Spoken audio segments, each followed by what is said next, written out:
Good morning students. आज अपने जो 12th एग्रीकल्चर केमिस्ट्री का जो अपने अध्याय नंबर 11 चल रहा था, जिसके संदर्भ में अपन बात कर रहे थे, आपके 11 नंबर अध्याय का नाम था आपके जैविक खाद एवं जैव उर्वरक। ठीक है ना। अब इसी को आगे पढ़ेंगे अपन। तो पहले अपन अध्याय का नाम लिख लेते हैं आपके जैविक खाद एवं जैव उर्वरक के अंदर अध्याय नंबर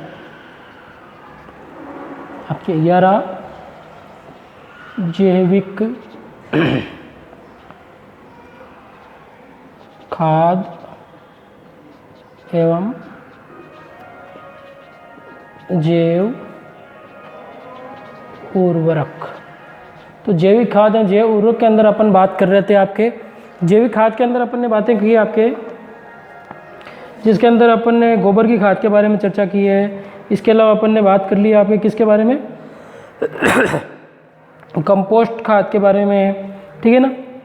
और अपन पढ़ रहे थे आपके जैविक खाद कंपोस्ट खाद के बारे में आपके हो गया। वर्मी कंपोस्टिंग चल रहा था आपके, क्या चल रहा था, वर्मी कंपोस्टिंग। तो वर्मी कंपोस्टिंग के अंदर अपन केंचुओं के कुछ वर्मी कंजर्वेशन किसे कहते हैं, इसके बारे में चर्चा कर रहे थे, है ना। तो वर्मी कंजर्वेशन के बारे में अपन चर्चा की है। ठीक है। तो वर्मी कंपोस्ट किसे कहते हैं, सबसे पहले देखो अपन ने 3 परिभाषाएं पढ़ी है। एक पढ़ी वर्मी कल्चर की, जिसके अंदर केंचुओं का संवर्धन किया जाता है। वर्मी कंपोस्टिंग केंचुओं द्वारा कार्बनिक खादों को खाकर क्या बनाया जाता है, आपके जो खाद बनाई जाती है उसे अपन वर्मी कंपोस्टिंग। और वर्मी कंजर्वेशन के अंदर केंचुओं के द्वारा जो कंपोस्ट से अलग करके केंचुओं को अलग करने की क्रिया क्या कहलाती है, वर्मी कंजर्वेशन। अब एक छोटा सा शब्द और बचा हुआ है जिसे अपन कहते हैं वर्मी कास्ट। ये पूरी प्रक्रिया क्या कहलाती है आपके, वर्मी कास्ट। इसके बारे में चर्चा करते हैं। तो वर्मी कास्ट किसे कहेंगे, है ना। चल क्या रहा आपने, वर्मी कंपोस्ट खाद है ना, तो उसके अंदर में अपन पढ़ रहे हैं आपके वर्मी कास्ट। किसे कहते हैं, वर्मी कास्ट। इसके अंदर बात करें अपन तो केंचुए कार्बनिक पदार्थों को खाते हैं, ये तो अपन को पता ही है। तो केंचुए कार्बनिक पदार्थों को खाते हैं और कार्बनिक पदार्थ केंचुओं के पाचन तंत्र से होता हुआ क्या होता है, केंचुओं के क्या होता है, पाचन तंत्र से होते हुए जटिल एवं जैव रासायनिक प्रक्रियाओं से गुजरता है। जैसे अपन जो कार्बनिक पदार्थ, जैसे गोबर की खाद है, वो कार्बनिक पदार्थ है। जैसे आपके कोई भी कचरा है ना, उसको वो केंचुओं को उनमें डाल देते हैं, वो केंचुए उनको खाते हैं। तो वो खाया हुआ जो कार्बनिक पदार्थ है वो केंचुओं की पाचन तंत्र से होता हुआ कहाँ जाएगा, आपके जैव रासायनिक प्रक्रियाओं से गुजरता है और मिट्टी की महक वाली सूक्ष्म गोलिकाओं के रूप में बाहर निकल कर आता है। मतलब क्या होता है, जैसे वो खाकर फिर वो क्या था, जो कार्बनिक पदार्थ खाता है वो गोलिकाओं के रूप में बाहर निकालता है। इस प्रकार से छोटे छोटे गोल गोल गोलिकाओं के रूप में वो बाहर निकालता है और सूक्ष्म गोलिकाओं के रूप में बाहर निकालता है। और कोकून के साथ वह निकला हुआ पदार्थ और गैर पचा हुआ पदार्थ क्या कहलाता है, आपके क्या कहलाता है, वर्मी कास्ट कहलाता है। मतलब जो कोकून क्या होता है, अब एक और शब्द आया इसके अंदर, कोकून। देखो कोकून मैंने बताया आपको कि केंचुओं के अंदर क्या होता है, कोकून अवस्था होती है, जिसके अंदर क्या होते हैं, एक केंचुआ एक सप्ताह में 2 से 3 कोकून देता है ना, प्रजनन के समय। मतलब एक केंचुआ एक सप्ताह में 2 से 3 कोकून देता है। और एक कोकून में क्या होते हैं, 3 से 4 अंडे होते हैं। आई बात समझिए, एक कोकून में कितने होते हैं, 3 से 4 अंडे होते हैं। आगे बात समझ में, कोकून के अंदर क्या होते हैं, 3 से 4 अंडे होते हैं। एक कोकून की बात कर रहे हैं अपन। ठीक है। तो वर्मी कास्ट के अंदर अपन ने बातें की कि कोकून के अंदर क्या होते हैं, आपके 3 से 4 अंडे होते हैं, कोकून देता है वो। और एक सप्ताह में कितने कोकून दे देता है, एक सप्ताह में वो आपके 2 से 3 कोकून देता है। और एक प्रजनन के समय केंचुआ 6 माह में कितने अंडे केंचुआ पैदा कर देता है, 6 माह में केंचुआ आपके कितने दे देगा, आपके 250 केंचुआ पैदा कर देगा। एक केंचुआ, है ना, 250 केंचुआ पैदा कर देता है। ये एक रेशियो है। अभी बात समझिए, 6 महीने के अंदर एक केंचुए से 250 केंचुए बन जाते हैं। ठीक है। तो वर्मी कास्ट का मतलब आ गया समझ में कि जो केंचुआ है कार्बनिक पदार्थों को खाकर जो गोलिकाएं बाहर निकालता है, उसके साथ में कोकून के साथ में कुछ गैर पचा हुआ पदार्थ बाहर आ जाता है, उसे अपन क्या कहते हैं, वर्मी कास्ट कहते हैं। अब अपन बात करें वर्मी कंपोस्ट खाद में क्या होती है, कितनी मात्रा होती है नाइट्रोजन की, फास्फोरस की। ठीक है। तो ये तो हो गए आपके 4 परिभाषाएं पढ़ ली अपन ने। अब अपन बात करते हैं आपके किसके बारे में कि वर्मी कंपोस्टिंग जो खाद है उसके अंदर क्या होता है, टॉपिक चल रहा है आपके वर्मी कंपोस्टिंग, है ना, vermi compost.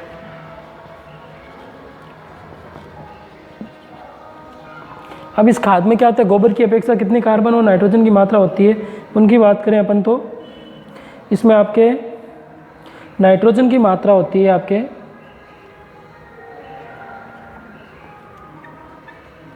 Nitrogen, phosphorus, nitrogen, phosphorus और बात करें अपन पोटेशियम की, सबसे इंपॉर्टेंट पोषक तत्व यही है आपके नाइट्रोजन, फास्फोरस और पोटेशियम।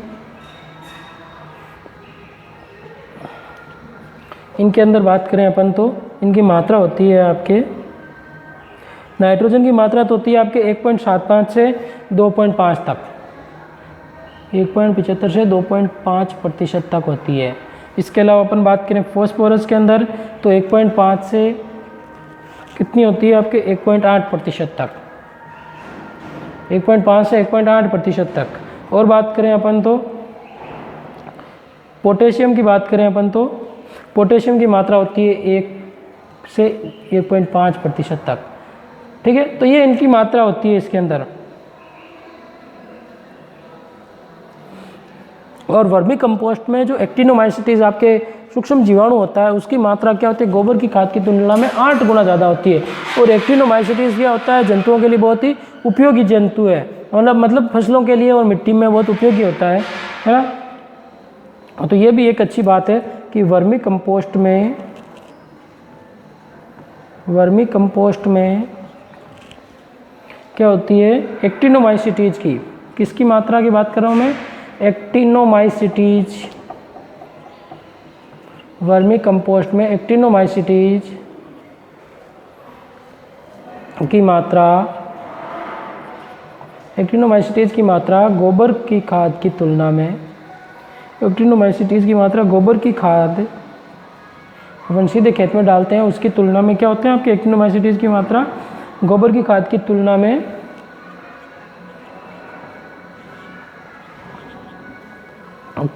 क्या होते हैं आपके 8 गुना अधिक होते हैं। बहुत ज़्यादा होता है ये रेशियो ना, 8 गुना अधिक होते हैं। और ये आपके लाभदायक जीवाणुओं के अंदर आते हैं एक्टिनोमाइसिटीज। इसके अलावा एंटीबायोटिक गुण भी फसलों में कीट और व्याधियों से प्रतिरोधी क्षमता अधिक होती है। इसके अलावा संतुलित रूप से पोषक तत्व भी। इसके अतिरिक्त वर्मी कंपोस्ट में क्या होते हैं आपके वर्मी कंपोस्ट में सूक्ष्म पोषक,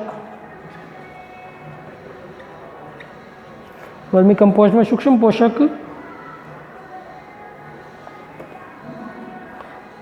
तत्व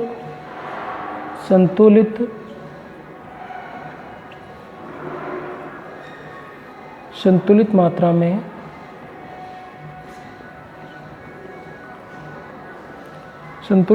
में तथा कई एंजाइम एवं विटामिन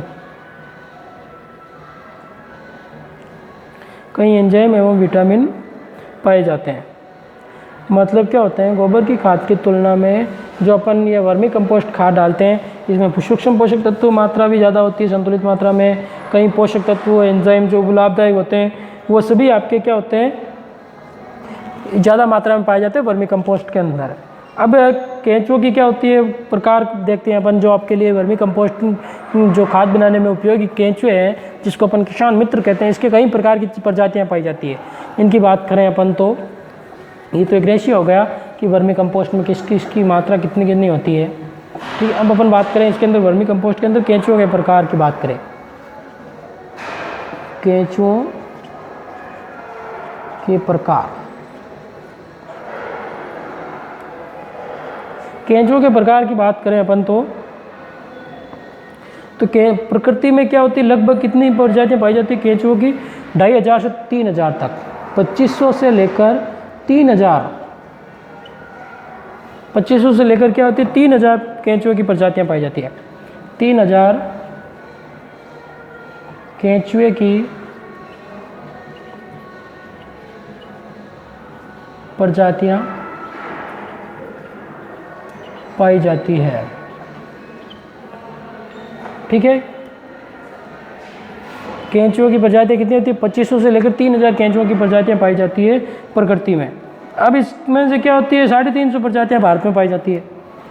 इसमें से क्या होती है? 350 प्रजातियां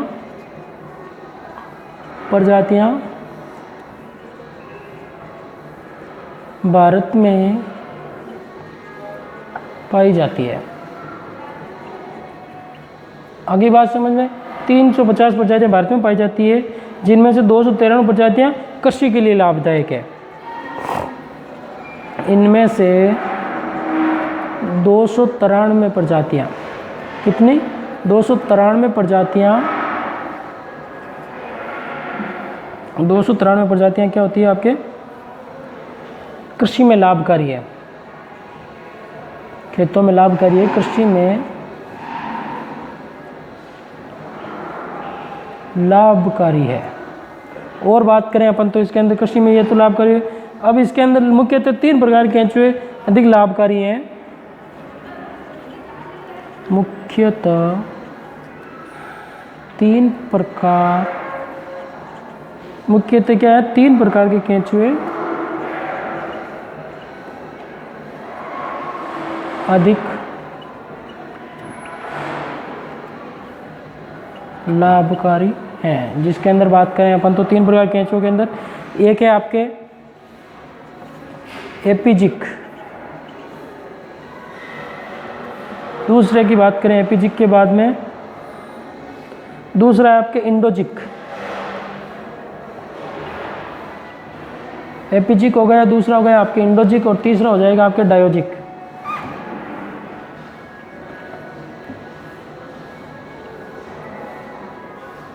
एपिजिक, इंडोजिक और डायोजिक, ये आपके 3 प्रकार के केंचुओं की प्रजातियां पाई जाती है, जिनके बारे में अपन चर्चा करेंगे तीनों के बारे में कि ये क्या कैसी कैसी होती है, कहाँ कहाँ पाए जाते हैं, है ना। तीनों को अपन इसी प्रकार से देख लेते हैं, एपिजिक, इंडोजिक और डायोजिक। ठीक है, ये आपके भूमि के अंदर एपिजिक की बात करूँ मैं तो ये भूमि में 1 मीटर की गहराई तक होते हैं। क्या होती है? भूमि में 1 मीटर गहराई तक, 1 मीटर गहराई तक। आगे बात समझिए। और कृषि अपशिष्ट ज़्यादा खाते हैं। मैं बात करूं इंडोजिक की तो ये आपके क्या होते हैं? 3 मीटर से अधिक होते हैं गहराई तक, 3 मीटर से अधिक गहराई तक सुरंग बनाकर रहते हैं, अधिक गहराई तक, 3 मीटर से अधिक गहराई तक। और बात करें अपन तो डायोजिक की बात करें तो ये 1 से 3 मीटर तक, 1 से 3 मीटर गहराई तक। आई बात समझ में? ये 1 से 3 मीटर की गहराई तक होते हैं। तो ये तो हो गया आपके एक में भूमि के अंदर गहराई की बात। दूसरे की बात करें ये क्या होते हैं? वर्मी कंपोस्ट, जो ये आपके केंचुए हैं,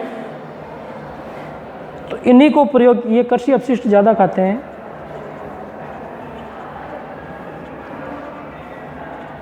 ज़्यादा खाते हैं। और आपके क्या होते हैं? वर्मी कंपोस्ट में इन्हीं को काम में लिया जाता है, वर्मी कंपोस्ट में इन्हीं केंचुओं को काम में लिया जाता है, इन्हीं केंचुओं को काम में लिया जाता है। आई बात समझ में? और दूसरे इसके अंदर बात करें तो ये कृषि अपशिष्ट कम है, मिट्टी को अधिक खाते हैं।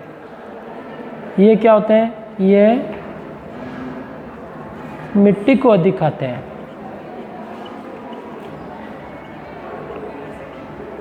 और डायोजिक की बात करें अपन तो ये दोनों प्रजातियों का मिश्रण है। आई बात समझ में?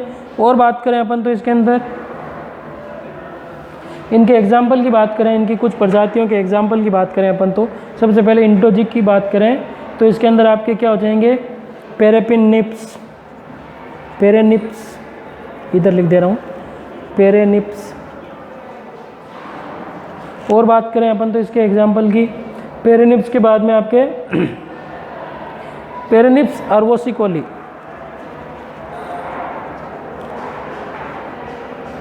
और बात करें अपन इसके अंदर तो फेरेटिमा इलोगिनेटा, फेरेटिमा इलोगिनेटा। और बात करें अपन इसके एग्जाम्पल की तो आइसिनिया फोइटिडा, आइसिनिया फोइटिडा। ये क्या हो गई आपके केंचुए की कुछ प्रजातियां हो गई। किसकी बात कर रहा हूँ मैं? एपिजिक सबसे इंपॉर्टेंट है, कृषि अपशिष्ट को ज़्यादा खाते हैं तो ये अपने लिए ज़्यादा इंपॉर्टेंट रहेंगे। अब अपन राजस्थान के संदर्भ में बात करें केंचुओं की प्रजातियों की, मिटा दूँ ये एपिजिक और इंडोजिक। पूरे केंचुए की प्रजातियाँ पूरे विश्व के अंदर 2500 से 3000 प्रजातियाँ हैं। प्रजातियों की बात कर रहा हूँ, केंचुए खूब सारे हैं ना, 350 प्रजातियाँ भारत में पाई जाती हैं, जिनमें से 293 आपके कृषि के लिए लाभदायक है। इनमें से 3 अपने लिए उपयोगी हैं, एपिजिक, इंडोजिक और डायोजिक। ये अंतर भी पूछ सकते हैं इनके अंदर। और इनकी प्रजातियों के एग्जाम्पल देख लिए अपन ने। ये भूमि में एपिजिक 1 मीटर की गहराई तक होते हैं, ये इंडोजिक आपके 3 मीटर से अधिक गहराई तक होते हैं, और डायोजिक 1 से 3 मीटर के मध्य होते हैं। ठीक है। और कृषि अपशिष्ट को ज़्यादा कौन से खाते हैं? आपके एपिजिक प्रकार के जंतु, केंचुए, है ना। अब राजस्थान की परिस्थितियों के अंदर बात करें अपन तो आइसिनिया फोइटिडा पर राजस्थान की परिस्थितियों के अनुसार अधिक उपयोगी रहेगा। यही बात समझ। आइसिनिया फोइटिडा क्या है आपके राजस्थान की परिस्थितियों के अनुसार बात करें अपन तो सबसे ज़्यादा उपयोगी रहेगा आपके।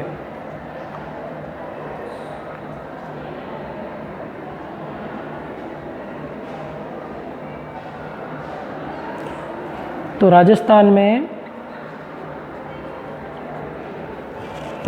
कौन से रहेंगे आपके?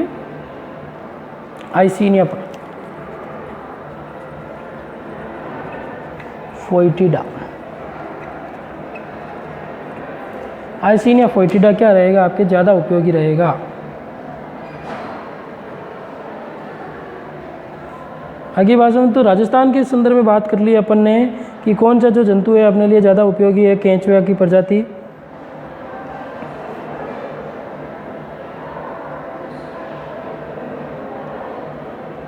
और बात करें अपन तो इसके अंदर आपके वर्मी कंपोस्ट के अंदर कुछ प्रजातियों के बारे में, तो सबसे उपयुक्त प्रजाति तो हो गई जिसकी लंबाई कितनी होगी आपके 3 से 4 इंच। आइसिनिया फोइटिडा की 3 से 4 इंच तो इसकी लंबाई हो जाती है इस केंचुए की।